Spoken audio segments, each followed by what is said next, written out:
Bonjour à tous, aujourd'hui pour Mac Journal 77, je vous emmène à Lagny-sur-Marne.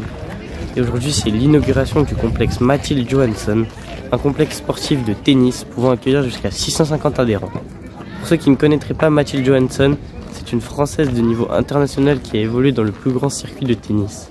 Et aujourd'hui la mairie de Lagny a décidé de lui rendre hommage en nommant son tout nouveau complexe sportif à son nom. Alors c'est un projet dont l'origine date d'une discussion que j'ai eue avec le président Flavien Castelot, président de l'association, qui me faisait part d'une nécessité de développer l'activité, c'est-à-dire qu'il refusait vraiment beaucoup de membres potentiels parce que les équipements ne permettaient pas de les accueillir. Il n'y avait que 2 tennis couverts et quelques tennis découverts à Pomponne, mais qui ne sont ouverts qu'au printemps et à l'été. Donc il m'a parlé également à ce moment-là du paddle, de cette nouvelle discipline qui attirait beaucoup de pratiquants parce qu'elle est beaucoup plus facile techniquement à appréhender pour pouvoir s'amuser.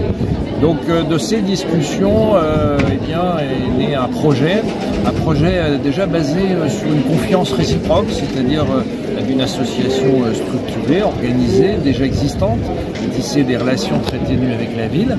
Et puis petit à petit, on a maturé un projet de grande ampleur avec des tennis couverts, des tennis extérieurs, du paddle. Ouais, ce projet qui est abouti aujourd'hui, alors pas tout à fait totalement parce qu'il y a encore des équipements intérieurs à finaliser, mais ce projet est arrivé et je suis très heureux de l'inaugurer aujourd'hui. Pourquoi avoir choisi Mathilde Johansson?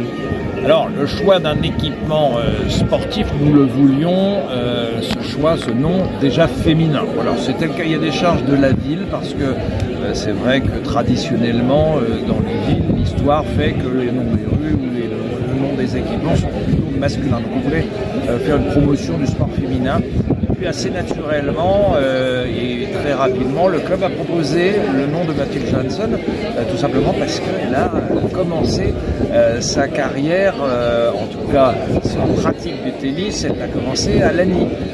Et puis elle est issue de Lagny, c'est une jeune femme qui a passé ses premières années à Lagny. Donc tout naturellement, nous lui avions proposé et elle a accepté avec grande joie, je la remercie. Et justement, ce choix d'avoir pris un nom féminin, c'est pour attirer justement plus de femmes vers le sport? Oui, évidemment, il y a un petit clin d'œil toujours, puisqu'on sait bien que les sports sont plutôt masculinisés, mais donc c'est important aussi de les ouvrir aux femmes.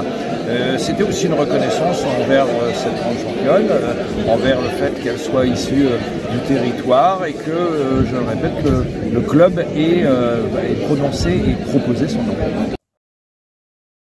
Monsieur le maire, Mathilde Johansson et différents représentants venus de la fédération, de la région et du département ont pu couper le ruban, symbole de l'inauguration de ce nouveau complexe. Mathilde Johansson est donc de Seine-et-Marne et a été au club de Lagny quand elle était plus jeune, donc comme elle l'a dit tout à l'heure. Et en fait, on a même ensuite, quand elle a arrêté sa carrière professionnelle en 2016, elle est venue au club et on a fait partie de son dispositif de formation en tant que brevet d'État. Et donc, elle est restée attachée à ce club, puisqu'elle habitait Vers, mais néanmoins, elle était au club de Lagny, elle a fait ses compétitions. Et donc, on a un référent au club qui s'appelle Georges Antunes, référent tennis féminin, que vous avez vu tout à l'heure, qui l'a présenté, qui est passionné de tennis féminin, qui connaît tout, et donc il a dit, c'est évident, s'il faut en plus une personnalité féminine, c'est inévitablement Mathilde Johansson. Derrière, il y a plein de choses. Derrière, c'est à développer le tennis féminin. On essaie déjà au club d'avoir un accueil, une structure, de développer les équipes féminines, d'essayer de faire une animation un peu spécifique au tennis féminin. Il faut savoir qu'en général, les jeunes filles, quand elles commencent, parce qu'on a du tennis scolaire, donc on est tennis scolaire, on a des garçons et des filles. Et on s'aperçoit que dans le temps, il y a beaucoup moins de filles qui continuent le tennis que les garçons, surtout à l'adolescence. Donc, elles ont d'autres idées, d'autres choses à faire, ou d'autres sports en tout cas, et elles se désengagent un petit peu. Et les femmes, en général, après, ont du mal à revenir au tennis, parce que la vie personnelle, la vie familiale est plus difficile peut-être pour elles de se remettre au tennis, alors que les garçons devenant hommes, après, reviennent beaucoup plus facilement à leur sport. Donc, il est un peu plus difficile d'avoir du public et d'avoir des adhérents au niveau féminin. Nous, on est à peu près 3 quarts, 1 quart. mais on voudrait être beaucoup plus. Donc, au sein du tennis scolaire, on essaie de donner le goût du tennis aux filles, de leur dire, venez, on a de quoi vous faire jouer. Peut-être d'ailleurs que le paddle les amènera plus facilement à revenir au tennis, mais on veut vraiment aussi accueillir, et au-delà du tennis féminin, c'est toute l'inclusion. On veut aussi développer le tennis santé, c'est-à-dire les personnes qui sortent de longues maladies, etc. On leur préconise, on leur dit, voilà, il faut que vous pratiquiez du sport un petit peu. On a des enseignants qui ont été formés à petit faire du sport et donc autour du tennis. Donc c'est tout ce qui est système d'inclusion des personnes en situation de handicap. Au-delà de ça, on en a déjà au club. On veut les accueillir et demain faire du tennis fauteuil. D'ailleurs, cet après-midi, il y aura une démonstration de tennis fauteuil. C'est des sports qui se développent énormément, le paratennis. Et donc, on veut que tous ces publics-là, tous ces gens-là, accès au sport et particulièrement au tennis inévitablement.